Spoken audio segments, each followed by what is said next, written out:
میرا رب کریم فرماتا ہے لَإِن شَكَرْتَكُمْ لَأَزِيدَنَّكُمْ، اے میرے بندے، جو مال میں نے تمہیں دیا ہے، مال دیے، دولت دی، جائیداد دیے، بچے عطا فرمائے، اولاد عطا فرمائے، اگر تو اس پر بھی شکر ادا کرے گا تو میں تمہیں 2 چیزوں کی گارنٹی دیتا ہوں۔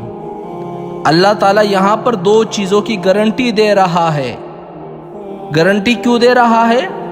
کہ اے میرے بندے، جو مال میں نے تمہیں دیا، اگر تو شکر ادا کرے گا تو 2 چیزوں کی گارنٹی میں دیتا ہوں۔ اور وہ 2 چیزیں کون سی ہیں؟ سب سے پہلی چیز کہ تیرا مال برقرار رہے گا۔ اللہ فرماتا ہے جو مال میں نے تمہیں دیے، پیسے دیے، بنگلے دیے، جو چیز بھی میں نے تمہیں عطا کیا ہے، سب سے پہلے میں اس کو برقرار رکھوں گا۔ اور دوسری چیز اللہ تعالیٰ کس چیز کی گارنٹی دیتا ہے؟ اللہ